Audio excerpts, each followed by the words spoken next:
Olá, hoje a gente vai conversar sobre algumas transições, umas importantes transformações que ocorreram na sociedade europeia ocidental, lembrando que essa região veio do controle do Império Romano, passando aí pela divisão entre Império Romano do Ocidente e Império Bizantino, a partir da crise do escravismo, das invasões chamadas de bárbaras, e essa região da Europa Ocidental que se feudaliza durante a Idade Média, beleza?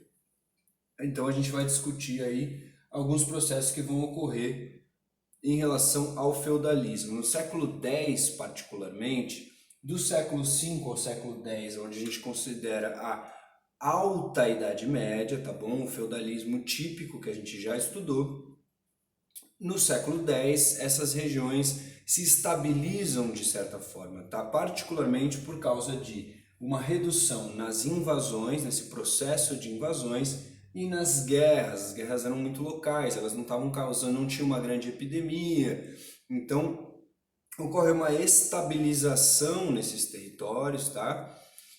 E, portanto, um grande aumento populacional. Se você não tem uma grande epidemia, se existe uma redução nas invasões, nas guerras, ocorre um aumento populacional, correto?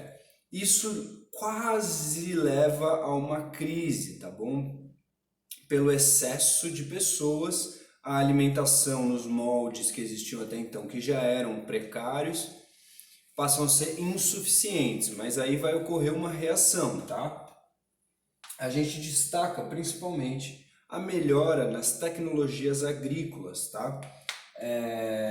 Uma exploração de mais terras, ou seja, o corte de florestas para se desenvolver novas áreas de plantio, mas do ponto de vista de tecnologias, a gente tem a rotação de terras, ao invés de plantar sempre no mesmo lugar, que leva a um empobrecimento do solo, se passou a fazer uma rotação, se planta determinados alimentos em determinados locais, deixa um descansando, depois você alterna, passa a plantar no que estava descansando e descansa um outro terreno, beleza?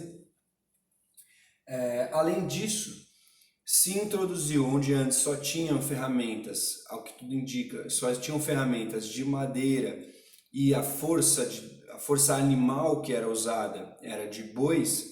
Com uma redução da guerra, você pode introduzir o ferro e os cavalos que antes eram usados somente na questão militar.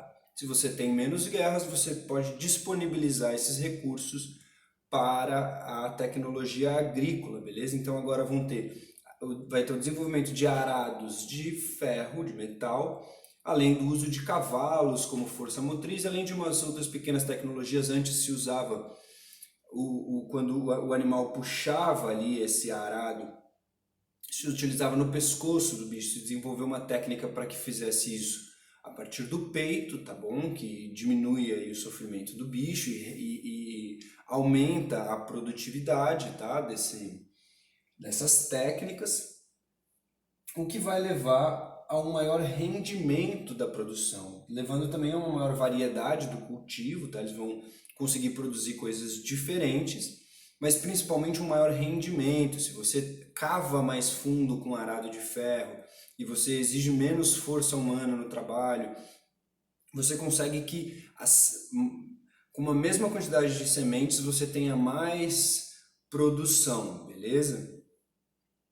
Ou seja, um aumento no rendimento. A gente está falando do século X, tá? Portanto, um aumento populacional. Isso poderia levar a uma crise, mas se explora novas terras com novas tecnologias e isso leva a um excedente de produção, beleza? Ou seja, você produz mais do que é necessário para se viver. Se antes esses servos estavam produzindo para sua subsistência e para pagar os impostos aos senhores feudais, agora eles conseguem pagar os impostos e ainda assim ter um excesso de produção que vai poder posteriormente ser comercializado, beleza?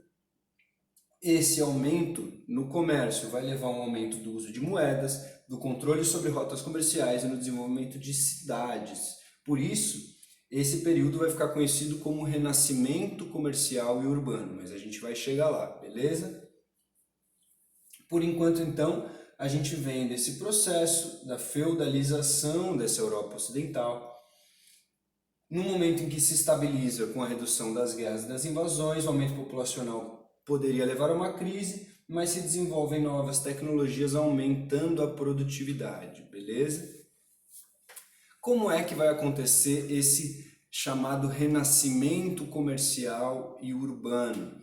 Vai se desenvolver principalmente a partir das cruzadas. O que foram as cruzadas? A primeira delas foi convocada pelo Papa Urbano II, beleza? O grande líder aí da Igreja Católica, que vai convocar as lideranças, as nobrezas e as populações a um movimento militar sob o pretexto de, principalmente, tomar a chamada Terra Santa, Jerusalém, beleza? Que estava sob controle do Império Muçulmano, beleza? Lembrando o seguinte, a gente tem a Europa Ocidental que estava isolada, feudalizada, a gente tem o Império Bizantino, correto? Isso na Europa. Aí a gente tem o Mar Mediterrâneo, o Oriente Médio e a África, beleza? O Império Romano controlava, de certa forma, uma parte de tudo isso, uma parte do norte da África, uma parte do Oriente Médio, o que virou o Império Bizantino e a Europa Ocidental. Nesse momento, agora, no século X, isso tudo já está mais dividido. A gente tem a Europa feudal, o Império Bizantino e o Império Muçulmano, que dominou o Oriente e o norte da África, beleza? Então essa Europa Ocidental estava meio que isolada, não tinha acesso ao Mar Mediterrâneo, estava isolado ali em relação ao Império Bizantino, enquanto o Império Muçulmano controlava essas vastas regiões. Nesse momento, o Império Bizantino está sob a ameaça da expansão muçulmana, tá bom? Isso vai ser um dos pretextos aí para essa convocação do Papa aos cristãos dessa Europa Ocidental de defenderem os cristãos bizantinos dessa invasão muçulmana, tá? Então essa primeira cruzada, ela vai ter esses elementos: a defesa dos cristãos bizantinos num ataque aos infiéis, aos muçulmanos, aqueles que não são cristãos, correto? Os muçulmanos também cultivam a Bíblia, consideram Jesus um profeta, mas não o veem como Messias, não são cristãos, eles têm como principal referência religiosa a figura de Maomé ou Muhammad, correto? E o Papa, ele vai prometer para essas pessoas o seguinte: aqueles que forem para essas batalhas, aqueles que participarem dessas batalhas, vão ter a salvação. Se você morre enfrentando o infiel, defendendo o cristianismo, você vai ser perdoado dos seus pecados, portanto você vai para o céu. Se você viver, você também vai ter o perdão dos seus pecados, a absolvição dos seus pecados. Se você morrer, você vai para o céu, porque você morreu defendendo a sua religião. Esse foi o discurso, tá bom?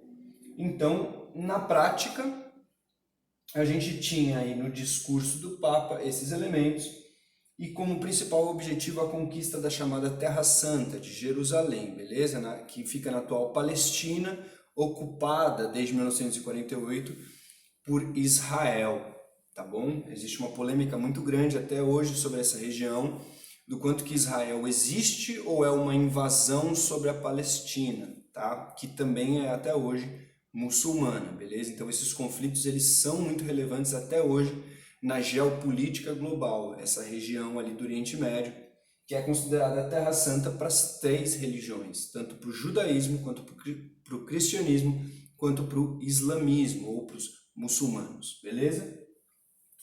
Foram 8 cruzadas oficiais ao todo, tá? Convocadas por papas ou por membros da nobreza, mas existiram diversas cruzadas populares, diversas iniciativas próprias aí de se lançar nesse movimento em direção ao Oriente, beleza? Por parte dessas pessoas da Europa Ocidental, tá? tiveram cruzadas populares, tiveram cruzadas que de fato foram até Jerusalém. A primeira cruzada, ela invade Jerusalém, mas não consegue mantê-la, beleza? Ela é recuperada um pouco tempo depois. Uma pessoa que ficou muito conhecida a partir dessas cruzadas, tem um filme sobre ele, chama-se Ricardo Coração de Leão, era uma espécie de rei de regiões da Inglaterra, que negociou com os muçulmanos que os cristãos pudessem entrar em Jerusalém como peregrinos, não armados, beleza?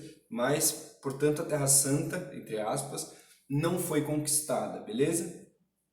E para você ter uma ideia do que isso de fato significou, ele tinha esse pretexto religioso, esse discurso de uma guerra santa, beleza? De uma guerra religiosa, de um conflito de civilizações, muitas vezes é interpretado assim, mas na prática, o que se conseguiu com esses movimentos? Novas terras, muita riqueza, seja através do saque de outras cidades, de outros núcleos, ou simplesmente a apropriação de terras que estavam desocupadas, e a fundação de rotas, beleza? Se antes essa Europa estava isoladinha, estava isolada ali, essa Europa ocidental feudalizada, agora eles têm um excedente produtivo, certo? Eles estão produzindo mais do que é necessário para viver, e eles estão em uma movimentação militar em direção ao Oriente, sob um discurso religioso de guerra santa. Mas na prática o que eles estão fazendo? Conquistando novas terras, com muitas riquezas, portanto fundando novos feudos também, mas eles vão estar explorando esses caminhos que eles vão desenvolver de sair da Europa Ocidental e chegar em direção a esse Oriente. Eles vão estabelecer essas rotas que vão se tornar rotas comerciais. Eles vão pegar esse excedente produtivo, vão levar através dessas rotas, que vão se tornar rotas, portanto, comerciais, porque eles vão levar esses produtos até feiras, beleza? Feiras que já existiam ou que vão ser fundadas nesse momento, tá bom? A gente está se referindo aos séculos 11, 12 e 13, beleza? Renascimento comercial e urbano. Por que renascimento? Se parte do princípio de que tudo isso já existia durante o Império Romano e essa Europa feudalizada está renascendo do ponto de vista de comércio e de cidades, né? Porque ela era uma sociedade rural com muito pouco comércio, muito pouco uso de moeda e isolada. Nesse momento eles estão se expandindo em direção ao Oriente e fundando essas feiras comerciais. O que vai acontecer? Essas feiras eventualmente vão ser muradas, beleza? Vão se construir muralhas ao redor dessas feiras para protegê-las. O que essas feiras muradas vão virar? Cidades. Beleza? Então, o que são essas cidades do renascimento urbano? São basicamente as regiões ocupadas e desenvolvidas para se tornarem feiras comerciais que vão se tornar cidades. Essas cidades eram chamadas de burgos. É desse nome, desses burgos e dessa nova categoria de sociedade, lembrando que na Idade Média a gente tinha uma sociedade dividida em 3 estamentos: o clero, que eram os membros da igreja, a nobreza, que eram as famílias importantes, poderosas, privilegiadas, os senhores feudais, e o resto da população que vivia na condição de servos. Nesse momento, com um excedente produtivo, levados através de rotas comerciais até feiras, que agora são cidades, nós temos um novo elemento aí, além dessas 3 grupos da sociedade, nós temos os grandes comerciantes. Esses comerciantes vão ser conhecidos como burgueses. É a burguesia que nasce nesse momento, é o início do capitalismo, beleza? Superando aí as estruturas feudais. E agora a gente tem um novo elemento na sociedade que são as burguesias, beleza? Particularmente esses grandes comerciantes, séculos 11, 12 e 13, beleza? Então, desenvolvimento de novas tecnologias num feudalismo que se estabilizou, esse excedente produtivo dentro de um discurso religioso, de uma movimentação militar com um discurso religioso, se abrem novas rotas comerciais, se tem acesso a novas terras, a novas riquezas, funda-se feiras, mura-se essas feiras, elas se tornam em cidades e esses novos agentes aí comerciais são a burguesia, é o nascimento do capitalismo, beleza? Para você ter uma ideia de como as cruzadas, elas, embora tivessem esse discurso religioso, na prática elas se prestaram a esse movimento aqui, a quarta cruzada, ela tinha como objetivo o Egito, beleza? Que estava sob controle muçulmano. E a nobreza que juntou recursos, que pegou empréstimo com membros de cidades italianas aí, com banqueiros, eles basicamente pegaram muito recurso para fazer esse movimento de invadir o Egito, só que não conseguiram juntar homens o suficiente para invadir o Egito. O que eles fizeram? Invadiram Constantinopla, ou seja, a capital do Império Bizantino. Ué, mas um dos objetivos das cruzadas não era proteger os cristãos bizantinos? Pois é, por isso que eu estou dizendo. Esse era o discurso, essa foi a prática, beleza? Então eles invadiram Constantinopla, saquearam, dividiram essas riquezas e o controle sobre Constantinopla passou aos venezianos, a um grupo aí de uma das cidades italianas, beleza? É sempre bom lembrar que essas cidades italianas aí foram as primeiras, as mais fortes desses novos núcleos urbanos, comerciais. Mais para frente a gente vai entender o porquê, o tipo de movimentação cultural que surgiu nessas cidades, nessa nova forma de viver aí em relação nova do ponto de vista de quem vivia nos feudos, né? Bom, a princípio é isso, é bastante coisa, a gente está falando bem brevemente, tá? E num próximo momento a gente vai ver como o século XIV vai ser marcado por uma grande crise, tá? De doença, de vários aspectos aí, que a gente vai comentar e vai ver o quanto que nessa lama dessa crise do século XIV vão nascer belíssimas flores, digamos poeticamente assim, que é o que vai ficar conhecido como renascimento cultural, beleza? Então uma última vez aqui, tá um pouco repetitivo eu sei, mas uma última vez a gente vem da crise do Império Romano, a feudalização da Europa Ocidental, que se estabiliza ao ter uma redução das invasões, o que leva a um aumento populacional, o desenvolvimento de novas tecnologias e o proveito de novas áreas rurais, mais plantação, maior rendimento, leva a um excedente produtivo, que vai possibilitar o comércio.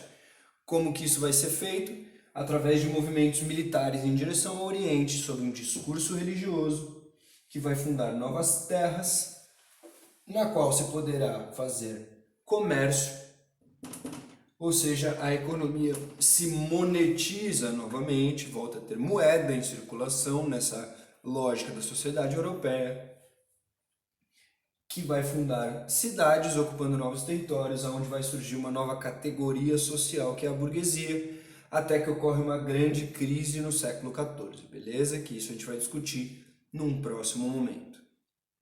Valeu!